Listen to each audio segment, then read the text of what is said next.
مسألة Zevahim Daf Samachet Amud Aleph, a few lines from the bottom Mishnah. The Kohen says Malak Bismol if the Kohen does Milika with his left hand instead of his right, or Balala or nighttime instead of daytime. Shahat Holim Bifnim if he slaughtered a non-Hekdesh bird inside the Hatzer, Bekoshi Mahut or a Hekdesh bird outside the Hatzer in correct places. We start a few lines into the Mishnah because the first couple lines are taken out, because it's repeated at the end. Einan mitameot bebet habli'ah. These things are not tameh by eating. So usually a bird that's nivela, that's slaughtered and that's killed without slaughtering, or malika, they are nivela, they transfer to if a person eats it. However, these items that are done incorrectly, although they're done incorrectly and they should not be brought in the korban, as in on the beach, if they are brought in the beach in that manner, then you don't take him down. And since you don't take him down, they are like a quasi okay shahita, and therefore there's no tuma. It's not considered a full nivela. Malak b'sakin if you did milika with a knife instead of a nail. Malak hulin b'fnim if you did milika on not a hekdesh bird inside the hatzer, for or on hekdesh bird outside the hatzer. Or Torin Shiloh Hagiyaz Manan or Hidimili Khan, birds that are not 1 year old yet.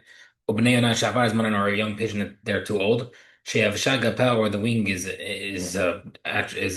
injured or old. Shenesmet in our it's blind. Vishanek to Adagla or its foot is cut off. All these cases are pasul and you would take it off the Mizbeach. Therefore, it's considered nevela, and you would get tameh by eating it. Zakal, this is the general rule. Kosher plus any pasul that is pasul in the kodesh, there's no tuma. Loya pasul b'kodesh mitameh b'deliyah. There's no disqualification in the kodesh, then there is tuma in the by eating it. Amarav smol b'layla, Amarav smol, Amarav, sorry, smol b'layla imitamin b'deliyah. Rav says that bird korbanot that were killed by milika with the left hand or nighttime, there's no tuma. Zar v'sakim mitamim b'deliyah.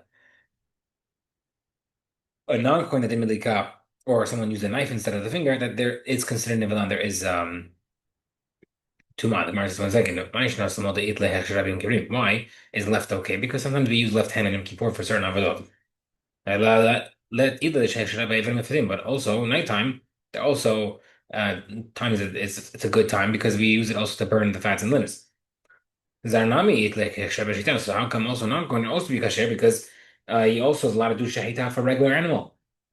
How come it's pasul? The Gemara says shahita avodah. He slaughtering is not considered an avodah. Now we're gonna have word for word for a Gemara that we had earlier, below like a month ago. Below, what do you mean it's not an avodah? V'amar Rabbi Zera shahita para bazar b'sala u'machferav ala el azar v'chuka. We bring a proof from Rav that he said the pasuk said elazar and huk, which is a rule, seemingly that the kohen can slaughter the paraduma.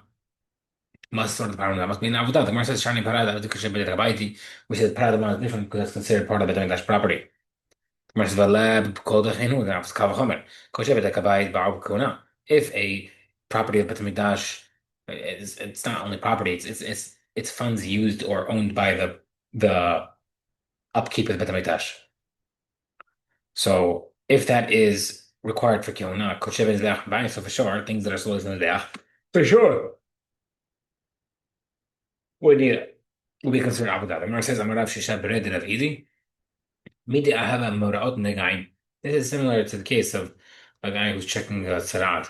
A kohen checks it. The lab avodah also needs kohen. It's not necessarily an avodah. So it's over here as well. Not everything that a kohen has to do is considered an avodah. The Gemara says benelach b'bama. So let's learn from the case of bama.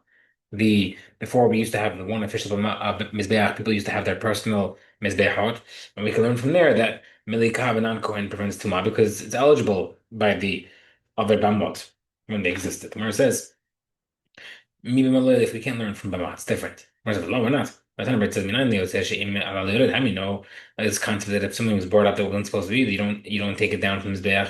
Because something that's been worked, that if it would have been brought on a Bama, it wouldn't be kosher. So we see we do learn from it. Gemara says, Tana azot Torah ta'ala semiche. The Tana Berta is learning from the fact that it mentions in the pasuk that this is the halacha of the Allah, and meaning that these are the halachot of Allah this is what makes it kosher. And the Bama halacha itself is not necessarily a proof in any regard. Okay. Rabbi Yochanan says no. If a bird was killed by a milikav and non-kohen, there's no tuma. Sakim tameh, but yeah, but knife does make it tameh because that's not considered melika. The Gemara says, Tanakh says, Kol hapesulim shemalkum miktan pusla. Any person who's pasul does the melika is pasul. The melika doesn't work. The Gemara says, Bishlam Rabbi Yochanan says, Rabbi Yochanan called out to his Arab. That's why he says everybody because including non-Kohen. Other Rav called out to Yemaya, but according to Rav who says that a non-Kohen's kasher, what would that include? The Gemara says, La tu is movel, including left hand or nighttime. The Gemara says, Movel ba'ita kadev. Which Mishnah says that? The Gemara says, Tani b'day parish. The Mishnah mentioned it generally, and then explain which cases. The Tashmas bring a proof. The halacha is that any bird that's disqualified in the kadosh in the holy does not make there's no nevilah if you eat it. It's not tameh. Based on the Riyachanan, kol achri so the word any all, including the milikah done by a non-kohen. The Rav Latu Mei, according to Rav, what does that include? What's the problem? According to what you just said, also uh, if it's disqualified by the next part of the Mishnah said it's disqualification not in the Kadosh, what's that including? Therefore, the first part it said anything is including the slaughter of a Kadosh bird inside the Haser. And the last part of the Braita is teaching you the general rule also is teaching you that Melika of a non-Hadish bird outside the Hasid also pasul. Proof from Yochanan, Melaka Zar, if a non-Kohen did Melika, Melaka pasul, from Melika was done by a pasul Kohen, Vapigul Vahanotar Vatameh, or if the Korban became Pigul Notar or Tameh, and Metamin Bidlea did not become Tameh by eating it. So we see seemingly exactly like Yochanan that a bird Korban that was done, Melika was done by a non-Kohen, is no Tameh. Marv Yitzhak Shmati Shtayim. Rabbi Yochanan said, I heard two halachot. Ahat kmitzah zara, ahan midkat zara, but one about the halacha of a non-kohen doing kmitzah, the picking of the flour for the korban cha, and one about the milika by a non-kohen. Ahat terev, ahat lo terev. One one comes down from the bet HaMikdash, and one does not. Meaning, one if it goes up, you take it down, and one you don't. Okay, but now I don't know which one's which. He's like, I don't remember which one I would take down and which one I would leave. Okay. Hezekah says, "Mistabel kmitza tere milika lo tere." It makes sense to say that the kmitza you'll take down if you put it there, and milika won't go down. Whereas ma'ishna milika yeshna b'ma. Why? Is it because milika works by b'ma? Kmitza not ma'ishna b'ma. Kmitza also of a non-kohen is kasher by b'ma because people used to have their private korbanot wherever they were. Gemara says, "Mechiti me'emin cha b'ma." No, maybe there was no kohen cha b'ma. Therefore, not approved. Gemara says, "No." In a foot nami b'ma. There was. The Marsha says that Dira Mei Yesh and Ha b'ma Yesh Afot b'ma. One said it was a Korban Mincha, also birds were there. And Dira Mei Mincha in a foot. According to the opinion, no Mincha, there's no birds. My time, why are you connecting birds in Korban Mincha? Zevahim lo minachot, because the same word that teaches you animal, not minachot. Also, Zevahim lo afot also excludes birds. Where it says Ella Emma in Kiddush b'Klesh Rebbe B'ma. So the reason why that there's no mechana bama, not say physically, but rather because there was no klei sharet, a holy service vessel, but the mitash that was used by the bama. It was always the most distinguished holy service vessels, and that's why it is different. Okay.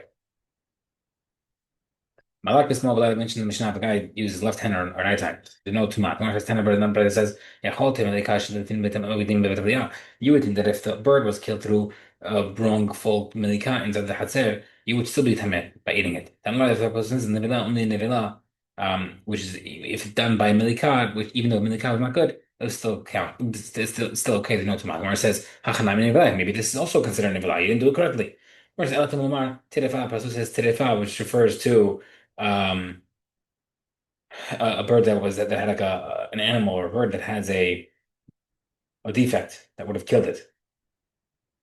So what does that mean? So now in general, terefa is something that happens that does not allow you to eat what's pasul, right? So if it has terefa and you slaughtered it, you slaughtered the animal kosher, everything great, but then you open it up and the terefa, there's a fatal defect inside. There's no heter, you can't eat it.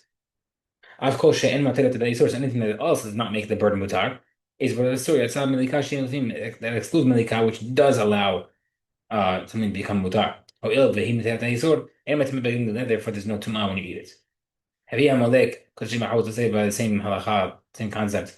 If you want to include as well, case of an one who does milika to a hekdesh bird outside the haser, or malek between or someone does milika to a non-hekdesh bird, whether or not it's inside or outside of the haser, or il since these do not allow anything mutar, I believe yeah, they also cause the birds to cause some of the contaminated.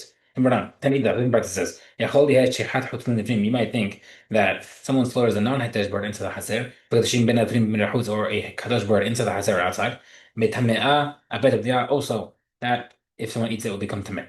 Therefore, the Pasuk says, Nevila, which says that these birds are not that these birds were slaughtered are okay. The Gemara says, the same question before. Maybe this is teaching you that it would be considered nibla and should be tamet. The Gemara says, terefa. Now, same thing. Ma terefa shava b'fin bahutz. Same way, the word terefa includes something is pasul inside or outside the hatzer. Of course, shavah b'fin bahutz. Anything else also is considered nibla if it's equal in halacha inside or outside the hatzer. Which excludes the case of slaughtering non-kadosh birds inside the hatzer, but the shim ben b'fin bahutz or slaughtering kadosh inside the Hasir or outside, since they don't have the same halacha, the type of slaughter is inside and out, meaning shahita or milika. Therefore, there's no tuma by eating it. Then the first part makes sense, where they're not equal inside and outside regarding non-Kodesh birds inside the Hasir, that makes sense. But in the case of Kochim, both slaughtering kadosh birds inside or slaughtering them outside, they're both asur. So they are kind of equal. The Gemara says, Marava is different. Why? Because slaughtering outside the haser is able to make the guy hayat karet for slaughtering outside the mikdash.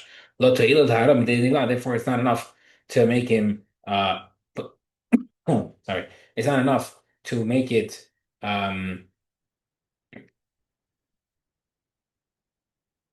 patur from getting tameh.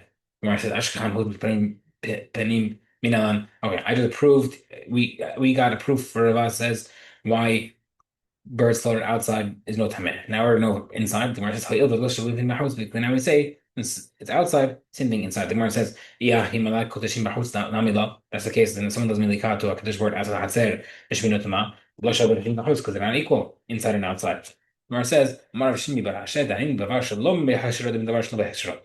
learn something that's not kasher, that does not work well. It's kasher from something that's not kasher. But we can't learn something that's not kasher from something that is kasher. Meaning, killing the bird does not allow the bird to be eaten either way. But we still finding that there's no tumah in one place. So therefore, we say that other place is also not tumah.